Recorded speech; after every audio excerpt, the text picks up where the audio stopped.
예, 안녕하세요. 무령사주의 정산입니다. 법회 시간에 요즘 법구경을 공부하고 있는데요.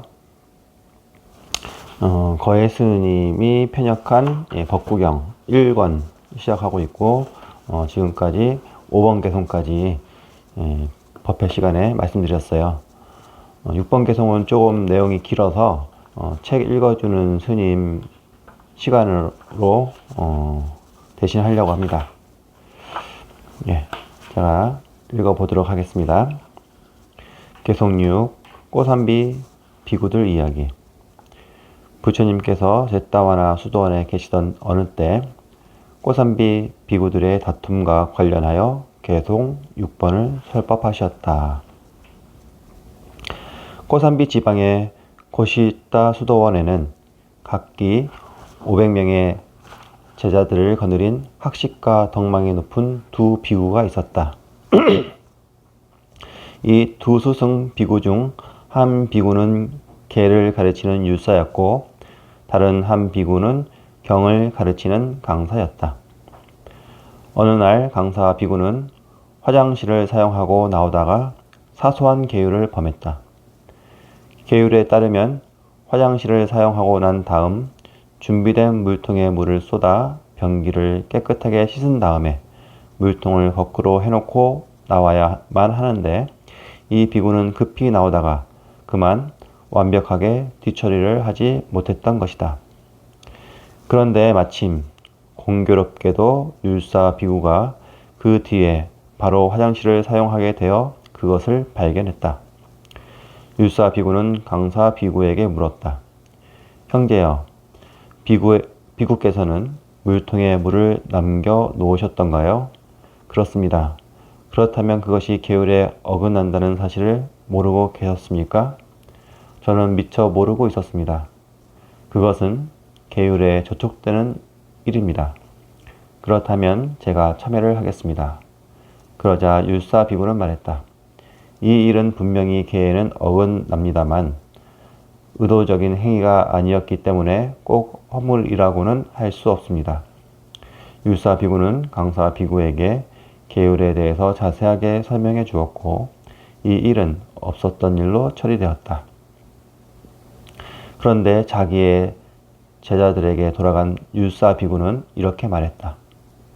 저 강사 비구는 계율을 범했다. 그러고도 자기의 허물을 알지 못하고 있었다. 이 말을 들은 율사 비구의 제자들은 강사 비구의 제자들을 만나 그들의 스승을 비난했다. 그리고 이 소식은 강사 비구의 제자들을 통하여 강사 비구들에게도 전해졌다. 이에 강사 비구는 율사 비구를 찾아가 항의했다. 형제여, 전에는 그 일은 의도적인 행위가 아니므로 허물이 되지 않는다고 하시더니 이제는 그것을 허물이라고 하시니 이게 어찌된 일입니까? 이렇게 시작된 다툼은 서로가 서로를 거짓말쟁이로 몰아붙이게까지 되어 집단적인 사태가 번져갔다. 그런 끝에 마침내 율사 비구는 강사 비구의 허물을 공식적으로 선언해 버렸다. 율사 비구는 판결하기를 이 허물에 대한 벌로서 모든 비구들은 강사 비구에게 일체의 대화를 걸거나 대답을 하지 않도록 하여야 한다고 하였다. 두 비구 집단의 이런 불안은 거기에서 그치지 않고 급기야는 두 비구를 따르는 제가 신자들에게까지 번져갔다. 그리고 그들을 따라서 배우는 비구들과 제가 신자들까지 두 파로 갈라지고 나자 이번에는 신자들과 가까운 일반인들까지도 서로 불화하게 되었다. 그뿐만이 아니라 심지어는 천인들과 범천들까지도 다툼이 일어나는 지경이 되고 말았다. 그러던 중 어떤 비구가 부처님께 이 같은 정황을 보고 드렸다. 부처님께서는 두 차례나 사람을 보내어 꼬삼비 비구들을 타이르시었다. 비구들이여, 서로 화합하여라. 그렇지만 부처님께서 받으신 회답은 화합할 수 없다는 것이었다. 부처님께서는 탄식해 마지 않으셨다. 비구 상가가 이로써 산산이 부서지게 되겠구나. 부처님께서는 직접 꼬산비에 가시었다. 부처님께서는 양쪽의 비구들을 모두 불러 모아놓고 그들이 화합하지 아니하는 허물을 지적하시었다. 부처님께서는 매월 초하루와 보름날 승가의 사부대중이 모여서 서로 간의 잘잘못을 참회하고 용서하는 거룩한 우뽀사따를 직접 행하시면서, 이건 포살이죠. 우뽀사따는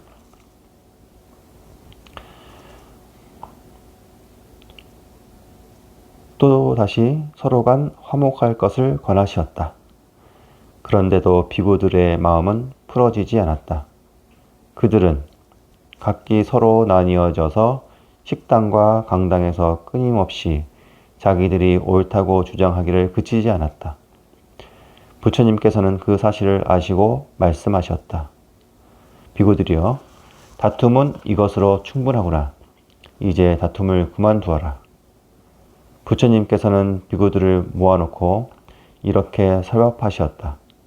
비구들이여, 다툼, 논쟁, 불화, 의견 충돌 따위는 거룩한 수행자들의 모임인 승가에 있어서 아무런 이익이 없느니라.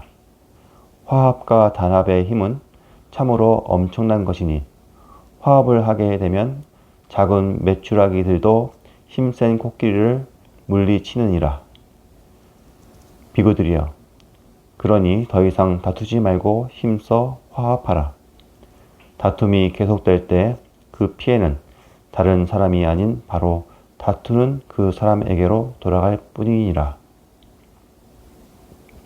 부처님께서 이렇게까지 간곡하게 타일렀지만 그래도 그들은 끝내 화합하지 못했고 부처님께서는 그때 이런 이야기를 해주셨다. 비구들이여, 한때 브라흐마다따라는 왕이 까시국의 왕으로서 베나레스를 다스리고 있었느니라. 브라흐마다따 왕은 코살라의 디가띠 왕국을 공격하여 점령했고 디가띠 왕은 목숨을 부지하여 도망치기는 하였으나 비참하게 살다가 최후를 맞게 되었느니라. 이때 디가띠 왕은 죽음을 맞이하면서 아들인 디가우 왕자에게 너는 절대로 브라흐마다따 왕에게 원한을 품지 말 것이며 복수하려 하지 말라.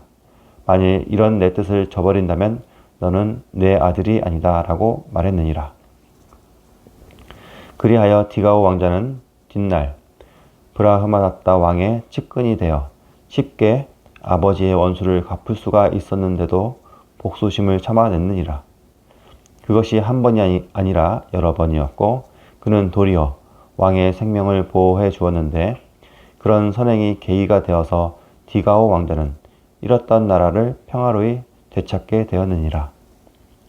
그렇게 해서 두 나라 사이에는 그 이후로는 아무런 다툼이 일어나지 않고 서로 간 자기의 주권을 잘 지켜갈 수 있었느니라.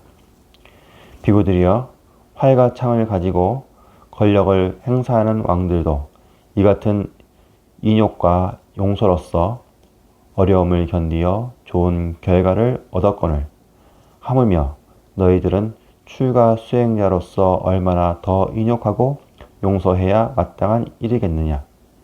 너희 비구들은 세상사를 다 버리고 계율과 단말을 의지하여 스스로 지혜롭게 되고 사려 깊게 되고 인욕과 용서를 닦아서 그 덕으로서 세상을 빛나게 하며 세상에 알려져야 마땅하니라. 그렇게까지 간절하게 말씀하셨지만 그래도 소용이 없었다. 그래서 부처님께서는 마침내 이렇게 생각하셨다. 이제 저들은 열애의 말에도 귀를 기울이지 않는다. 열애는 차라리 저들을 떠나 숲속에 들어가 홀로 조용히 지내는 것이 나으리라.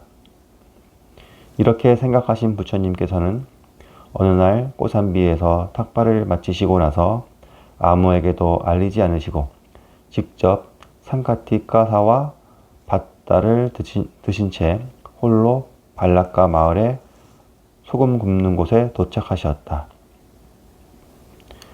라는 상가티 가사는 이제 스님들의 가사, 그리고 봤다는 바로를 이야기하는 거죠. 거기에서 바구라는 이름을 가진 비구를 만나시어 숲속에 들어가 홀로 조용히 자선 수행하는 법을 말씀해 주신 다음에 여행을 계속하시어 동부 대나무 숲에 이르시었다. 부처님께서는 거기에서 다시 새 젊은이를 만나시어 여럿이 모여 살아갈 때 얻는 행복을 설법하신 다음 파릴레이 약가라는 곳에 도착하셨다. 그것은 아름다운 살라, 근심 없는 나무가 많은, 살라가 근심 없는 이란 뜻이에요.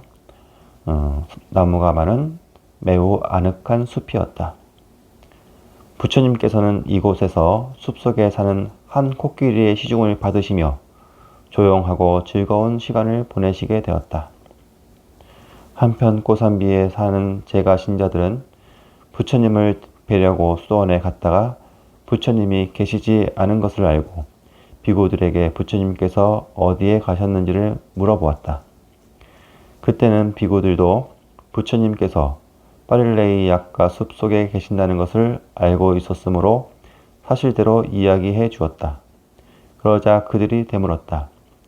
부처님께서는 왜 그곳에 홀로 계시는 겁니까? 비구들이 마지못해 대답했다. 부처님께서 우리들을 화합시키기 위해서 많은 노력을 하셨지만 우리가 끝내 화합하지 못했기 때문이요. 신자들은 그간의 정황을 꼬치꼬치 물은 다음 이 같은 결론을 내렸다.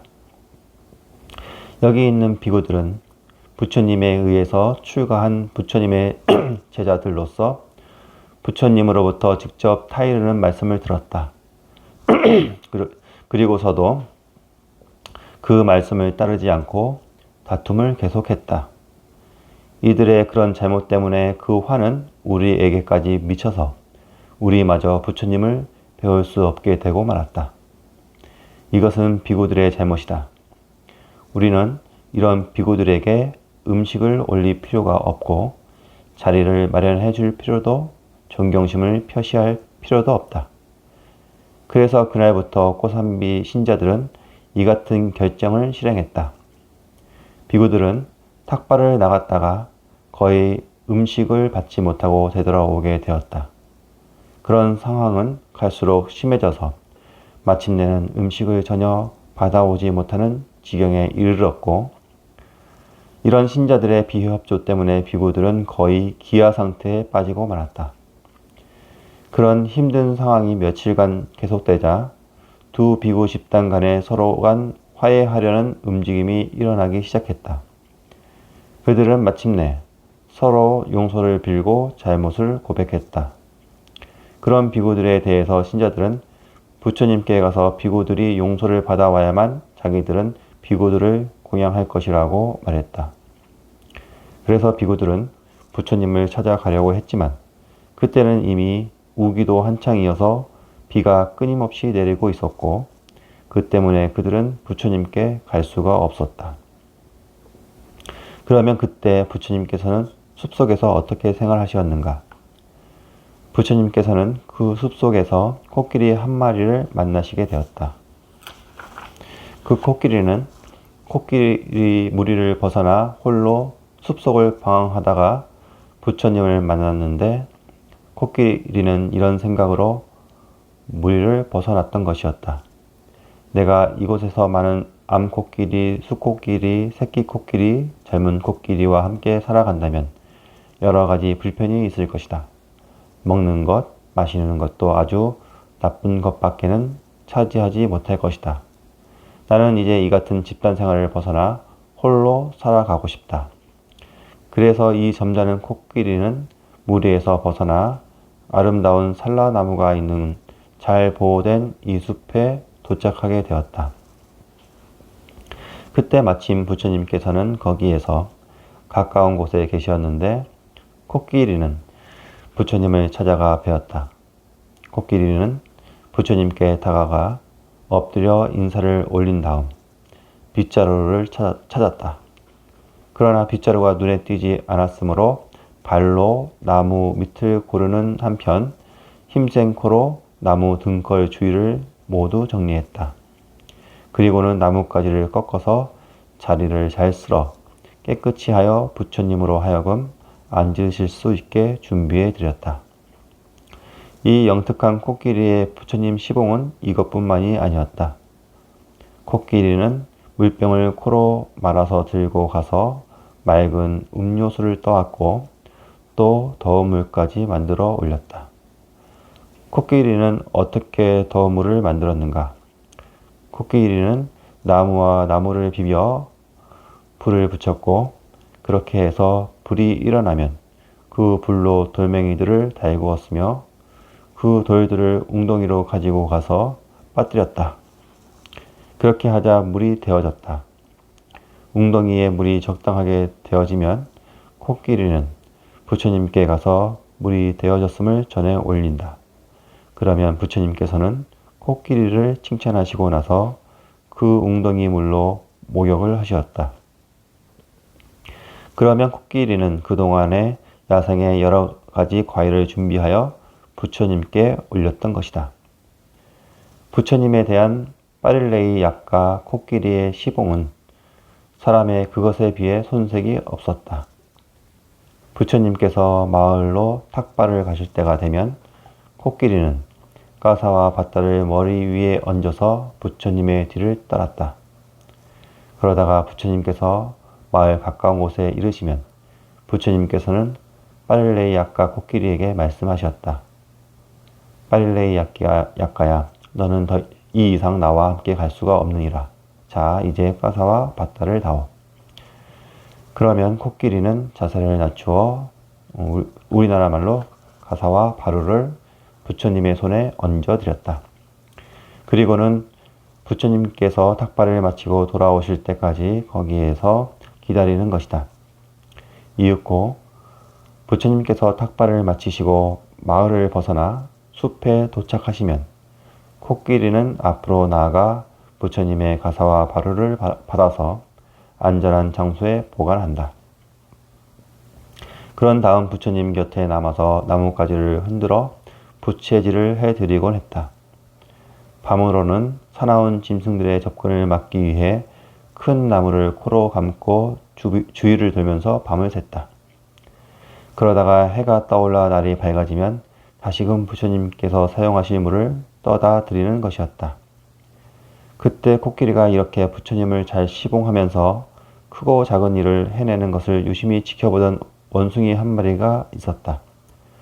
원숭이는 자기도 코끼리처럼 부처님을 위해 무언가 보람 있는 일을 해야겠다고 생각했다. 그래서 원숭이는 이곳저곳을 바쁘게 뛰어다닌 끝에 벌집 하나를 찾아냈다.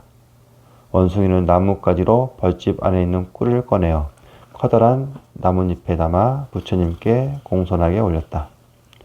그런데 웬일인지 부처님께서는 그 꿀을 잡숫지 않으셨다. 원숭이는 이상하여 다시 그 꿀을 살펴보고는 그 속에 아기 벌 몇 마리가 있다는 것을 알아냈다. 그래서 원숭이는 그 부분을 잘라내고 나머지를 다시 부처님께 바쳐뜯고 부처님께서는 그 꿀을 맛있게 잡수셨다. 부처님께서 자신이 공양한 꿀을 잡수시는 것을 본 원숭이는 너무나 기쁜 나머지 마구 소리치면서 나뭇가지 사이로 이리저리 뛰어다니면서 춤을 추었다. 그러다가 밟은 나뭇가지가 부러지면서 아래로 떨어졌고 마침 거기에 솟아있던 뾰족한 나무 등걸에 깊이 찔려 버렸다. 원숭이는 그 자리에서 죽고 말았다. 그렇지만 부처님에 대한 지극한 존경심으로 공양을 올린 선업의 결과로 곧 33천상세계에 태어나 거대한 황금 누각에 살면서 수천 명의 선녀를 거느리는 복을 누리게 되었다. 그러는 동안에 부처님께서 빠릴레이 약과 코끼리의 시봉을 받으시며 우기 안거를 숲속에서 보내고 계신다는 사실이 세상에 널리 알려지게 되었다. 그렇게 되자 사화띠의 제가 신자들, 특히 승단의 큰 조력자인 아나타 핀티카와 위사카 등은 부처님의 시봉자인 아난다 테라에게 편지를 보내어 여러 가지 요청을 했다. 그 내용은 주로 너무나 오랫동안 부처님을 뵙지 못하여 견딜 수가 없다는 것이었다. 아난다테라는 그들의 요청을 거절하지 못하고 마침내 500명의 비구들과 함께 부처님을 모셔오기 위해서 파릴레이아카 숲으로 향했다. 아난다테라는 파릴레이아카 숲에 도착하자 이렇게 생각했다. 부처님께서는 홀로 조용히 숲속에 계신 지가 석 달이다. 그런데 지금 내가 갑자기 500명이나 되는 많은 비구들과 함께 부처님 앞에 나타나면 번거로우실 것이다. 이 비구들을 여기에 남겨두고 혼자 부처님께 가서 부처님의 뜻이 어떠하신지 알아보는 것이 좋겠다. 그래서 아난다테라는 나머지 비구들을 그 자리에 기다리게 하고 혼자 부처님이 계신 곳으로 갔다. 이때 코끼리는 다가오는 아난다테라를 보고는 경계심을 내어 커다란 방망이 하나를 코로 감고 걸어 나갔다. 그러자 부처님께서 말씀하셨다. 코끼리야, 그 비구를 경계하지 말아라. 그는 열애의 시자인 아난다이니라. 그러자 코끼리는 곧 무기를 버리고 아난다테라의 가사 바루를 받아들려고 했다. 아난다테라는 그 친절을 거절하는 한편 계율에 정해진 대로 자신의 소지품을 부처님이 사용하시는 반석 위에 놓지 않고 흙바닥에 놓았으며 공손한 태도로 부처님께 존경의 예를 표했다. 코끼리는 이 비구가 계율을 잘 지키는지 어떤지를 유심히 관찰했는데 곧 이 비구는 계율을 잘 지키고 있다는 것을 알았다. 부처님께서 아난다테라에게 물으셨다. 너는 혼자서 왔느냐? 아니면 다른 동행자가 있느냐? 500명의 비구들과 함께 왔습니다. 그렇다면 그들은 지금 어디에 있느냐? 그들과 함께 부처님께 인사드리는 것을 어떻게 생각하실지 몰라서 저쪽에서 기다리게 했습니다. 그들을 이리로 데리고 오너라. 아난다테라는 잠시 그곳을 떠났다가 500명의 비구들과 함께 다시 부처님 앞에 나타났다. 아난다는 비구들과 함께 부처님께 인사를 드린 다음 사려왔다. 부처님이시여, 부처님께서는 출가하시기 전에 존귀하신 신분의 태자이셨기 때문에 몸이 섬세하기 이를 데 없는 분이십니다. 이 외로운 숲속에서 홀로 계신 것이 무려 석 달이신데 얼마나 어려움이 많으셨겠습니까? 그러자 부처님께서는 잔잔한 미소를 띠시면서 비구들이여, 그것은 잘못 안 것이니라. 열에는 아무런 불편도 없었느니라. 이 파릴레이아카 코끼리가 모든 일을 잘 도와주었기 때문이니라. 열애가 파릴레이아카 코끼리와 같은 동반자를 만난 것은 실로 다행한 일이니라. 그렇다면 비구들이여, 열애가 만일 파릴레이아카 코끼리와 같은 훌륭한 동반자를 얻지 못하였을 때는 어떻게 해야겠느냐? 비구들이여, 그럴 때는 차라리 화합하지 못하는 동반자를 버리고 홀로 고요하게 지내는 것이 훨씬 나았을 것이니라. 그리고 부처님께서는 다음에 개송 3편을 읊으셨다. 만일 진실하고 지혜로우며 더욱 높은 벗을 만나거든 그와 함께 즐겁게 살며 마음 집중을 잘 수행하여 삶의 모든 위험으로부터 벗어나라. 그러나 만일 진실하고 지혜로우며 더욱 높은 벗을 만나지 못하거든 마치 왕이 한 번 점령한 땅을 미련 없이 포기하듯 홀로 자유로이 살아가라. 마땅과 코끼리가 홀로 숲속을 거닐듯이 그럴 때는 차라리 홀로 살아가라. 어리석은 자는 벗이 될 수 없느니라. 다만 홀로 살아갈지니 악행을 범함이 없이 자유로이 숲속을 거니는 저 마땅과 코끼리처럼. 부처님께서 이 개송을 읊으셨을 때 500명의 비구들은 모두 아라한과를 성취하였다. 이때 아난다 테라가 부처님께 살해였다.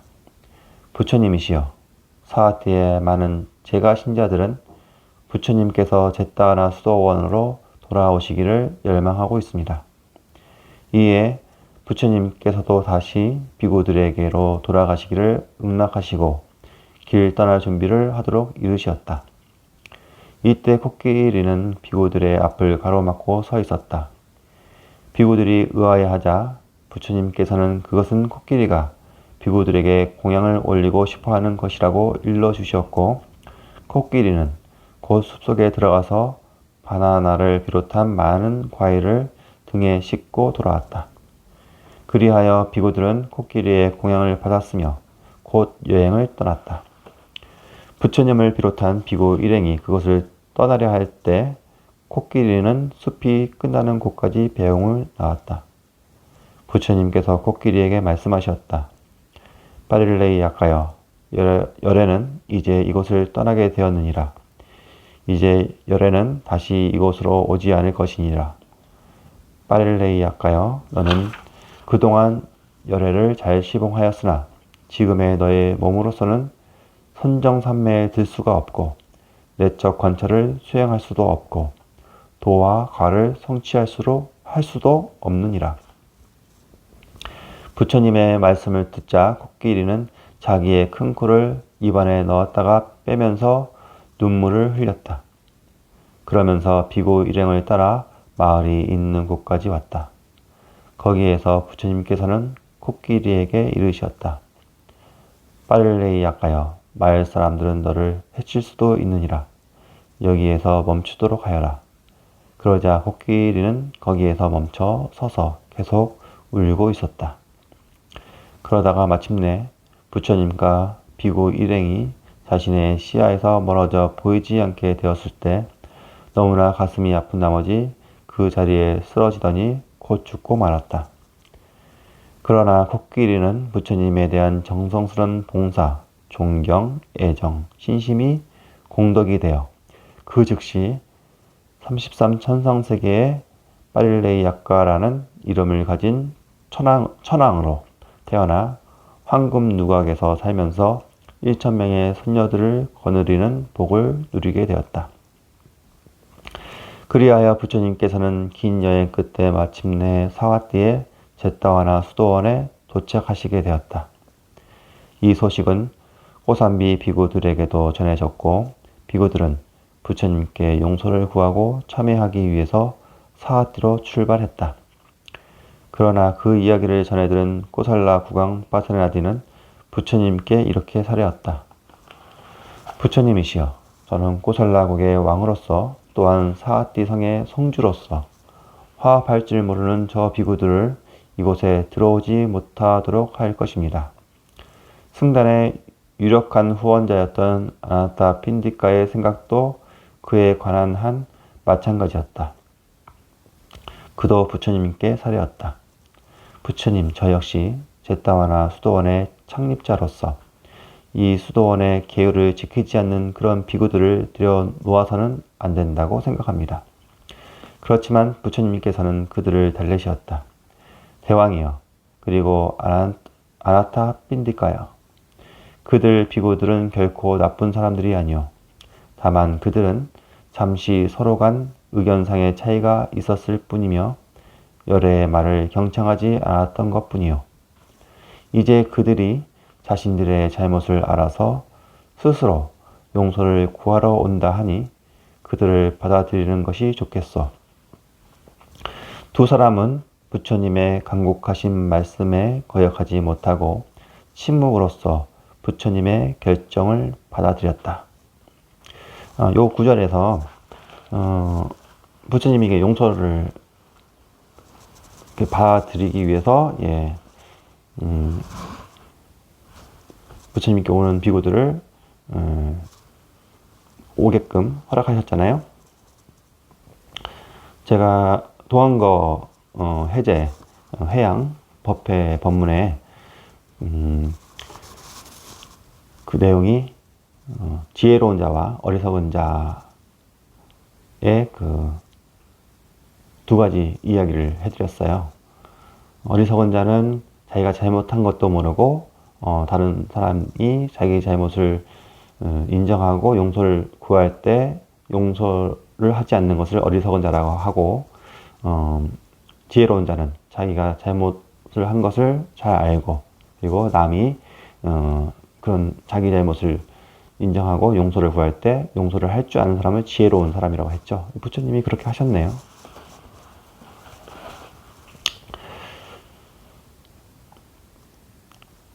네, 이어서 읽을게요. 고산비 비구들이 부처님이 계신 제따하나 수도원에 도착했다. 그러자 부처님께서는 그들을 다른 비구들과 분리하여 따로 기거하게 하셨다. 그리고 다른 비구들은 그들과 함께 있지 말라고 분부하셨다. 부처님을 뵙기 위해 수도원에 온 신자들이 부처님께 여쭈었다. 부처님이시여, 그렇게 다투기만 하던 고산비 비구들은 어디에 있습니까? 부처님께서는 따로 거처하는 고산비 비구들을 가리키시었다. 그러면 방문객들은 경멸하는 눈빛으로 그들을 바라보았다.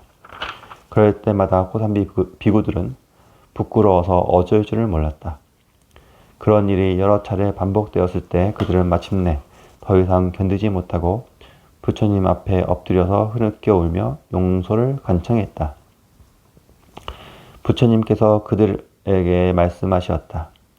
비구들이여, 너희들은 참으로 큰 잘못을 저질렀느니라. 너희들은 거룩한 삼마삼붓다. 부처님을 높여서 부르는 말이 삼마삼붓다.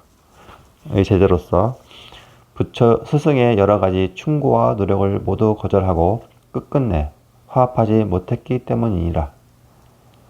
비구들이여, 비록 행실이 착하지 못하여 사형 선고를 받을 지경에 이른 사람이라 할지라도 마지막 순간에 이르러서는 부모의 말을 거역하지 않는 법이니라. 하물며 너희는 담마의 부모인 열의 충고를 거절하고 너희들의 입장만을 고집하여 불화를 일으킴으로써 수행을 저버리고 스스로 나쁜 깜마, 업이죠. 나쁜 업을 지었으니 이것을 어찌 작은 허물이라고 하겠느냐. 비구들이여, 옛날에 부모의 말씀을 기이 여겨서 잘 지킨 결과 잃었던 나라를 되찾은 왕자가 있었느니라. 너희는 마땅히 그 왕자를 본받아야 하느니라. 부처님께서는 고산비 국왕의 전생담인 디가오 왕자의 이야기를 다시 한번 해주셨다. 그리고 부처님께서는 다음 개성을 읊으셨다. 어리석은 자들은 목숨의 끝이 있음을 알지 못하고 무의미한 다툼을 계속한다. 그러나 현자는 이 사실을 알아 모든 다툼을 쉬어버린다. 부처님의 이 설법 끝에 많은 비구들이 소타바타 팔라를 성취하였다. 수도원가를 이루었다는 말이죠. 이 비구들의 싸운 거는 진짜 사소한 거죠. 사소한 것에 웃긴 말로 사소한 것에 목숨을 걸다가 아주 크게 혼난 이야기인데, 여기서 되게 여러 가지 내용을 우리가 배울 수 있어요. 일단은 승가는 하합하는 것이 가장 중요한 항목이에요. 그래서 하합승이라고 많이 이야기하죠. 근데 부처님 당시에는 부처님 어떤 기준은 부처님을 필두로 수행하는 사람들이었기 때문에 부처님이 가장 큰 어른이시어서 어른 말을 잘 들어야 되는데, 지금은 약간 그런 어른이 있는지 조금 생각해 볼 문제고, 만약 그런 어른이 없다면 부처님의 경전을, 부처님의 말씀을 잘 새겨서 그렇게 우리가 행하고 살면 될 것 같고요. 그리고 이제 스님들도 인간이기 때문에 잘 못 살 경우도 있겠죠. 그럴 때 제가 신자들이 해야 할 일이 바로 여기 나오는 것 같아요. 공양을 안 하는 거죠. 요즘 말로는 보시를 안 하는 거겠죠. 그래서 잘못한 스님들이 뉘우치고 바로 바르게 살 수 있도록 만드는 것이 아마 신자들의 그 볼시하는 그런 행위 아닐까. 그래서 저는 가끔씩 이렇게 얘기를 하면은 그러거든요. 저도 마찬가지고 어떤 스님이라도 잘못 산다고 했을 때 그 스님을 막 헐뜯고 욕하기보다는 그 스님이나 그 절에 그 시주를 안 하면은 그 시주를 안 하는 이유가 분명히 무엇인지라고 이렇게 알리게 된다면 스님들이 정신 차리고 잘 살 수 있지 않을까 그런 생각을 하게 돼요. 지금 옛날 부처님 당시에도 그렇게 했듯이 이 코끼리 이야기는 참 많이 나오죠. 되게 유명한 이야기예요. 그래서 뭐 그거에 대해서 뭐 더 이상 뭐 드릴 말씀은 없고 어리석은 자들은 이 개성이 목숨이 끝이 있음을 알지 못하고 계속 싸운다는 거죠. 지금 뭐 요즘 우리나라 안에서 참 그 네거티브로 많이 싸우죠.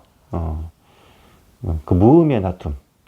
그래서 저는 뭐 지금 이게 뭐 여러분이 많은 분이 보실지 몇 분이 보실지 모르겠지만 뭐 네거티브로 양쪽 다 비호감 대선이라고 하잖아요. 정치 얘기해서 좀 죄송한데